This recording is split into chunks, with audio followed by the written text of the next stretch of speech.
प्यारे बच्चों, आज हम बात करने वाले हैं Himachal Pradesh MBBS BDS admission 2023 की। उससे पहले मैं आपको बता देना चाहता हूँ, आज से ऑल इंडिया कोटा का रजिस्ट्रेशन स्टार्ट होना है, जिसका जो शेड्यूल है वो ऑफिशियल वेबसाइट पर मेंशन है।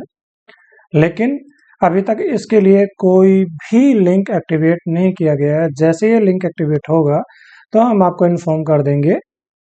ये इनका ये ऑफिशियल वेबसाइट है, जिसमें इन्होंने मेंशन किया था कि 20 जुलाई से लेके 25 जुलाई तक आप रजिस्ट्रेशन कर पाएंगे, लेकिन 25 जुलाई को आप सिर्फ और सिर्फ 12 बजे तक ही रजिस्ट्रेशन कर पाएंगे।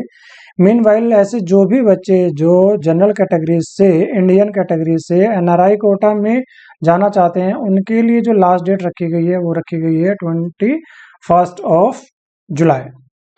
और 21 जुलाई को आप कितने बजे तक डॉक्यूमेंट शेयर कर सकते हैं? 10 बजे तक आपने डॉक्यूमेंट शेयर करने हैं। जो डॉक्यूमेंट शेयर करने हैं उनकी लिस्ट भी इसके साथ में दी गई है। लेकिन मैं आपको बता देता हूं कि ऑल इंडिया का एनआरआई का एडमिशन प्रोसेस अलग होता है, जबकि ये स्टेट में एडमिशन प्रोसेस अलग होता है। ऑल इंडिया में वही बच्चे एनआरआई कोटा में एडमिशन ले सकते हैं जिनका सपना है या तो किसी सेंट्रल यूनिवर्सिटी में एडमिशन लेना है, या एम्स में एडमिशन लेना है, या जो भी डीम्ड मेडिकल कॉलेज है। अगर कोई अच्छा डीम्ड मेडिकल कॉलेज आपको लगता है कि आपके स्कोर पे नॉर्मली नहीं आ सकता, तो ऐसे कॉलेज के लिए आप एनआरआई कोटा का यूज कर सकते हैं, बशर्ते कि आप उसके लिए एलिजिबल हो। जबकि अगर आपने किसी गवर्नमेंट मेडिकल कॉलेज में एडमिशन लेना है तो उस स्टेट, पर्टिकुलर स्टेट में जाके आपको रजिस्ट्रेशन करना पड़ेगा। जैसे हमने जो एग्जाम्पल लिया है वो लिया है हिमाचल प्रदेश का। हिमाचल प्रदेश में जो रजिस्ट्रेशन प्रोसेस है वो स्टार्ट हो गया है आज से 20 जुलाई से, और जो लास्ट डेट रखी गई है वो रखी गई है 25 जुलाई, और वो भी कितने बजे तक रहेगा? 12 बजे तक। इससे पहले भी हमने एक वीडियो बनाया था जिसमें हमने बताया था ऐसे कौन कौन से स्टेट हैं जिसमें ऑलरेडी एनआरआई कोटा के लिए एडमिशन प्रोसेस शुरू हो गए हैं। उसमें नाम आता है पंजाब का। पंजाब का जो रजिस्ट्रेशन की लास्ट डेट है वो आज है, और ये जो प्रोसेस स्टार्ट हुआ था पंजाब का वो स्टार्ट हुआ था 13 को। इसके अलावा गुजरात में ऑलरेडी स्टार्टेड हो गया था 15 को, और लास्ट डेट रहेगी 24 जुलाई। पुडुचेरी में जो लास्ट डेट थी हालांकि वो थी 18, अब वो डेट बढ़कर 20 हो गई है। पुडुचेरी में भी एक कॉलेज है आईजीएमसी, अगर वहां पर एडमिशन लेना चाहते हैं तो एनआरआई कोटा के थ्रू गवर्नमेंट मेडिकल कॉलेज में आप ले सकते हैं।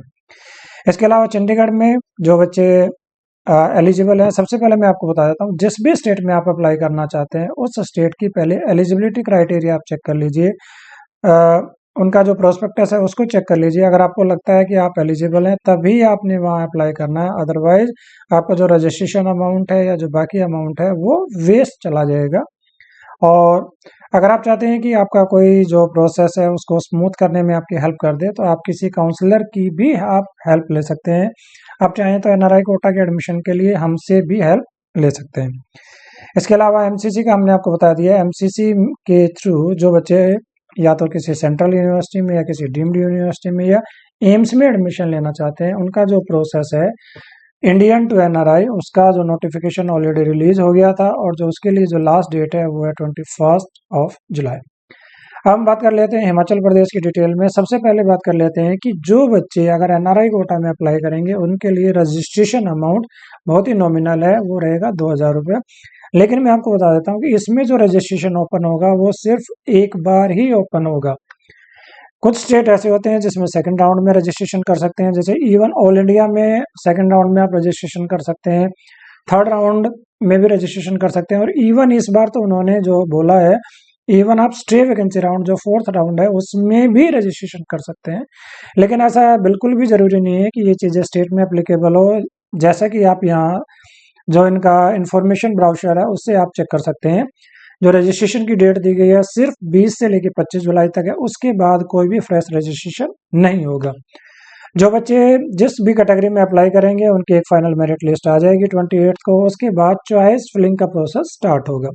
जिस भी आप कॉलेज में आप एडमिशन लेना चाहते हैं तो उसके लिए आप चॉइस फिलिंग करेंगे। उसके लिए जो टाइम दिया गया है वो दिया गया है 29 जुलाई से 31 जुलाई।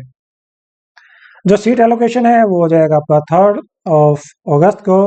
इसके बाद अगर उसमें कोई डिस्क्रिपेंसी होती है आप चाहे तो उसको क्लेम भी कर सकते हैं। अगर वो ठीक रहता है तो फाइनल जो रिजल्ट है वो आ जाएगा 5 अगस्त को। और जो ज्वाइनिंग होगी आपकी, जो भी कॉलेज आपको अलॉट हुआ है उसमें जाके आपने ज्वाइनिंग करनी है, और उसकी जो डेट दी गई है वो दी गई है 7 से लेके 8 अगस्त तक। इसके अलावा मैं आपको बता देता हूँ 10 अगस्त को क्या है, जितनी भी सीट वैकेंट रहेंगी उनके लिए सेकंड राउंड में काउंसलिंग होगी। लेकिन आप यहाँ से चेक कर सकते हैं, सीरियल नंबर 9 पे इन्होंने सीधा ही लिखा है filling up fresh online counselling form for second round. कहने का मतलब सेकेंड राउंड में भी आप रजिस्ट्रेशन कर सकते हैं, और उसके लिए जो डेट रहेगी 13 to 16 ऑफ अगस्त। कभी कभी ऐसा होता है कुछ स्टेट में आपको अलाउ नहीं किया जाता सेकंड राउंड में, लेकिन लकीली यहाँ आप सेकंड राउंड में भी एलिजिबल रहेंगे। आप चाहें तो उस टाइम भी रजिस्ट्रेशन करा सकते हैं। यहाँ एक प्राइवेट मेडिकल कॉलेज भी है, कॉलेज काफ़ी अच्छा है और एकमात्र ही कॉलेज है। लेकिन अगर आप लास्ट ईयर के मुकाबले वहाँ कंपेयर करेंगे तो इस बार उस कॉलेज की जो फीस है लास्ट ईयर के कंपैरिजन में इंक्रीज हो गई है। आप यहाँ से चेक कर सकते हैं कॉलेज की फीस जब इस प्रोस्पेक्टस को आप देखेंगे, और लगभग लगभग जो अंतर आया है लास्ट ईयर के मुकाबले।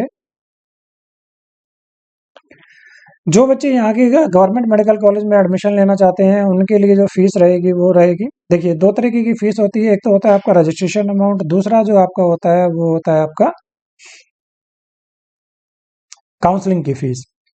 अगर गवर्नमेंट कॉलेज में आप पार्टिसिपेट करना चाहते हैं तो उसके लिए जो काउंसलिंग फीस होगी वो होगी 10,000 रुपये। अगर आप बिलोंग करते हैं SC ST और OBC, ये जो एप्लीकेबल होता है सिर्फ और सिर्फ स्टेट के बच्चों के लिए एप्लीकेबल होता है, उसके लिए ये जो फीस रहेगी वो रहेगी 5,000 रुपीज।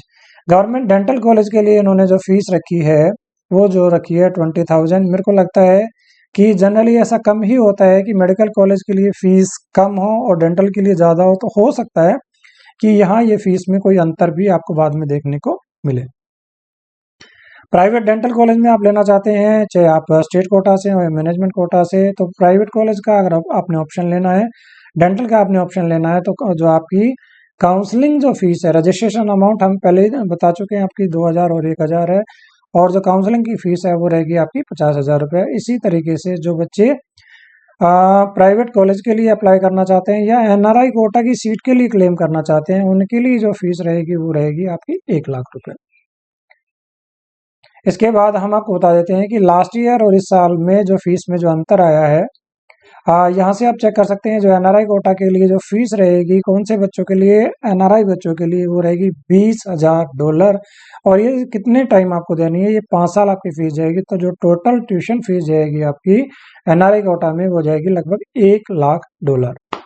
बाकी अगर आप गवर्नमेंट मेडिकल कॉलेज लेते हैं, आप स्टेट से बिलोंग करते हैं, तो जो आपके लिए फीस रहेगी, अगर हम सारे हेड को मिला लें जिसमें tuition fees, admission fees, student fund, medical fund, security, ये सारे फंड मिला के जो फीस बनती है वो बनती है लगभग लगभग 60,000 रुपये। और अगले जो कमिंग ईयर होते हैं, second year, third year, fourth year और फिफ्थ ईयर, उसमें ये फीस जाती है आपकी $50,000, जबकि NRI कोटा के लिए जो फीस सेम रहती है $20,000। BDS के लिए जो फीस फर्स्ट ईयर में जाएगी वो जाएगी 45,000 रुपये, और बाकी के सब्सिक्वेंट ईयर में आप ये जो फीस जाएगी वो जाएगी आपकी 37,000। इसके बाद हम बात कर रहे थे जो MMU मौलाना जो मेडिकल कॉलेज, सॉरी मौलाना नहीं, जो इनका प्राइवेट मेडिकल कॉलेज है सोलन में, उसकी हम फीस की बात करें तो उसकी जो फर्स्ट ईयर में जो फीस जाएगी वो जाएगी आपकी लगभग लगभग 16 लाख रुपए। लास्ट ईयर जो फीस गई थी फर्स्ट ईयर में वो गई थी लगभग 14.5 लाख रुपए। यहाँ सोलन के नाम से हम सर्च कर लेते हैं।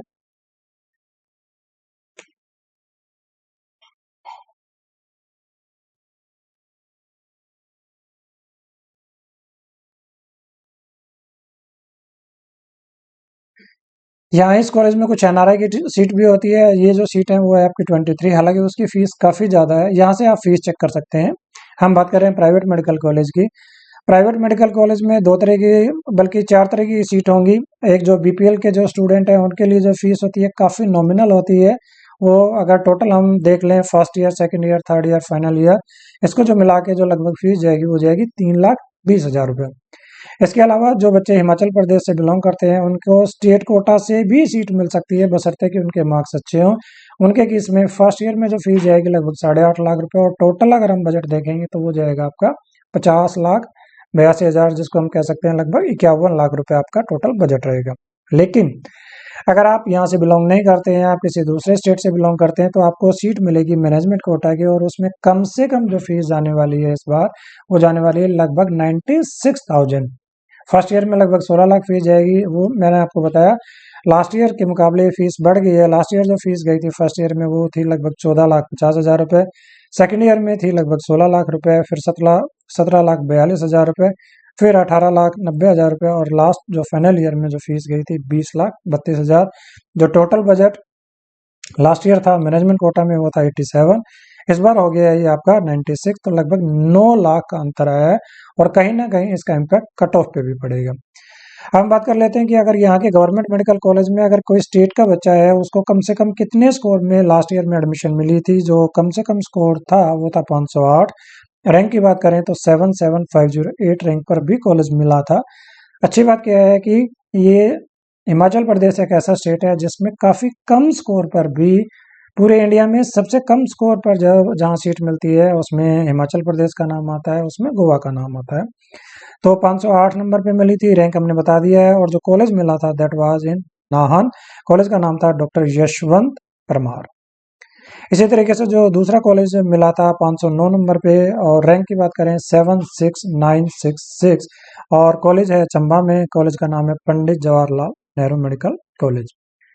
अगर हम बात कर लें जो मैनेजमेंट कोटा की अदर स्टेट से बच्चे आए थे, उनमें जो सेकंड राउंड में जो कट ऑफ रहा था दैट वाज, अगर हम मार्क्स की बात करें तो वो मार्क्स थे 237, और ऑल इंडिया रैंक की बात करें तो वो था आपका 447404। मॉपअप राउंड में, जिसको अब हम थर्ड राउंड बोला करेंगे, उसमें जो कट ऑफ थी दैट वाज वेरी लेस 223, और रैंक की बात करें तो ये था 482077। और इस बार क्योंकि फीस लगभग 9 से 10 लाख बढ़ गई है, तो हमें उम्मीद है कि लास्ट ईयर के मार्क्स पर भी 223, हालांकि इस बार के रैंक में और मार्क्स में काफ़ी अंतर है। अगर हम लास्ट ईयर से कंपेयर करें तो लास्ट ईयर के मार्क्स पर भी इस बार यहाँ सीट मिलने की संभावना हो सकती है। कॉलेज अच्छा है, रेपुटेशन भी कॉलेज की अच्छी है, एकेडमिक्स अच्छा है, और अगर आपका बजट है 95-96 तो आपके लिए एक अच्छा ऑप्शन हो सकता है। और खासकर उन पेरेंट्स के लिए अच्छा हो सकता है जो जिनको फ्यूचर में चाहिए कि उनको यहाँ पीजी में डोमिसाइल का बेनिफिट मिल जाए, क्योंकि जिस स्टेट से आप एमबीबीएस करते हैं तो फाइनली आपको वहाँ का डोमिसाइल का बेनिफिट आपको मिल जाता है, और पीजी के एडमिशन में कहीं ना कहीं आपकी हेल्प हो सकती है। अब हम बात कर लेते हैं जो हमारा मेन टॉपिक था एनआरआई कोटा में। एनआरआई कोटा की बात करें तो यहाँ जो गवर्नमेंट मेडिकल कॉलेज में जो सीट होती हैं टोटल 20 सीट्स होती हैं, जिसमें जो सबसे कम जो सीट होती है वो आईजीएमसी शिमला में होती है। इसके अलावा उसमें जो सीट होती है मात्र 2 ही सीट होती हैं। इसके अलावा जो सीट होती हैं वो होती हैं श्री लाल बहादुर शास्त्री मेडिकल कॉलेज मंडी में, उसमें भी 2 सीटें होती हैं। यहाँ से आप सीट का डिस्ट्रीब्यूशन देख सकते हैं। बाकी जो 4 कॉलेज हैं उसमें 4-4 एनआरआई कोटा की सीट होती हैं, और ये जो आपका प्राइवेट मेडिकल कॉलेज है इसमें 23 सीट्स होती हैं। तो गवर्नमेंट मेडिकल कॉलेज में यहाँ टोटल 20 सीट्स है, जिसके अगेंस्ट आप एडमिशन ले सकते हैं, बशर्ते कि आप उसके लिए एलिजिबल हैं। एलिजिबिलिटी क्राइटेरिया की जब आप बात करेंगे तो मैंने आपको बताया है कि एनआरआई में जरूरी नहीं है कि सब बच्चे, सब एनआरआई स्टूडेंट सब स्टेट में एलिजिबल हों। पंजाब का क्राइटेरिया अलग होता है, चंडीगढ़ का क्राइटेरिया अलग होता है, हरियाणा का क्राइटेरिया अलग है, पुडुचेरी का क्राइटेरिया अलग है। तो आपने सबसे पहले उसको चेक कर लेना है। जो भी आप एप्लीकेशन फॉर्म भरेंगे उनके साथ ये डॉक्यूमेंट आपको अटैच करने हैं। सबसे पहले प्रेफरेंस उन बच्चों को देंगे जो खुद ही एनआरआई हैं या जिनके पेरेंट्स एनआरआई हैं। इसके अलावा जो बच्चे जिनके पास ओसीआई कार्ड है उन बच्चों को ये प्रेफरेंस देंगे, या जो बच्चे पीआईओ है। इसके बाद अगर कुछ सीटें बच जाती हैं तो एनआरआई स्पॉन्सर्ड कैटेगरी, स्पॉन्सर्ड में भी जो होता है वो ब्लड रिलेटिव होता है, जो क्लोज ब्लड रिलेटिव जिसको कहते हैं फर्स्ट डिग्री ब्लड रिलेटिव। अगर वो आपके होते हैं तो आप एनआरआई कोटा में एडमिशन ले सकते हैं। इसमें उन्होंने बताया कि कौन कौन एलिजिबल होते हैं। उनके ब्रदर हो सकते हैं, ब्रदर के चिल्ड्रन हो सकते हैं, सिस्टर हो सकती है, सिस्टर के चिल्ड्रन हो सकते हैं, मैटरनल अंकल आपके हो सकते हैं, आपके पैटर्नल अंकल आपके हो सकते हैं, और इसी तरीके से आपके मैटरनल ग्रैंडफादर ग्रैंड मदर हो सकते हैं। इसी तरीके से पेरेंटल दादा दादी भी आपके उसमें स्पॉन्सर कर सकते हैं।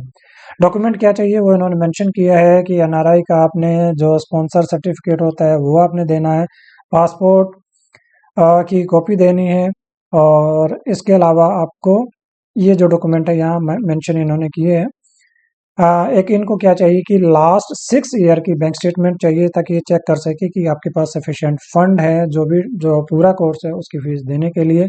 इसके अलावा जो स्पॉन्सर करने वाले हैं वो अगर सेल्फ एम्प्लॉयड है या अगर वो जॉब करते हैं, तो जो भी उनका प्रोफेशन है उसके हिसाब से वो अपना इनकम प्रूफ शो करेंगे, और जो इनकम टैक्स की रिटर्न उन्होंने फाइल की है प्रीवियस फाइनेंशियल ईयर में, उसको भी वो एप्लीकेशन फॉर्म के साथ सबमिट करेंगे। अगर मैं बात करूँ आईजीएमसी में जो लास्ट ईयर कट ऑफ था वो राउंड 1 में हालांकि ज़्यादा था, वो था 452। राउंड 2 में काफ़ी कम हो गया था 244, और राउंड 3 में जो कट ऑफ था दैट वाज 220। लेकिन मैं इस बार आपको बता देता हूँ, इस बार नॉर्म्स में कुछ चेंज किए गए हैं। उस नॉर्म्स के हिसाब से क्या है कि सेकेंड राउंड के बाद जितनी भी एनआरआई कोटा की सीट एमबीबीएस के गवर्नमेंट कॉलेज में बच जाएंगी वो कन्वर्ट कर दी जाएंगी नॉर्मल सीट्स में, और उसके बाद गवर्नमेंट सीट में एनआरआई कोटा में थर्ड राउंड में एडमिशन नहीं होंगे।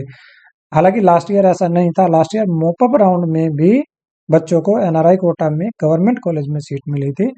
जो प्राइवेट कॉलेज में जो सीट बच जाएंगी वो रिस्पेक्टिव कॉलेज को चली जाएंगी, और कॉलेज अपने हिसाब से मेरिट, हालांकि उसके लिए भी जो सीटें बच जाएंगी उनके लिए भी मेरिट के बेसिस पे ही एडमिशन होता है। तो ये तो कंप्लीट वीडियो एनआरआई कोटा के एडमिशन के लिए। यूजी जो बच्चे ऑल इंडिया से मैंने आपको बताया रजिस्ट्रेशन करना चाहते हैं, उनके लिए अभी जो पोर्टल है उस पर लिंक एक्टिवेट नहीं हुआ है। जैसे ही ये लिंक एक्टिवेट होगा तो हमारा यूट्यूब पर जो कम्युनिटी पोस्ट वाला पेज है उस पर भी हम अपडेट कर देंगे। अगर एनआरआई से रिलेटेड कोई भी आपका डाउट है, कंफ्यूजन है, और आप अपना उसके लिए पेड सर्विसेज लेना चाहते हैं तो आप हमें कांटेक्ट भी कर सकते हैं। इन्हीं सब शुभकामनाओं के साथ इस वीडियो को हम यहाँ एंड करते हैं। Thank you so much for watching our videos.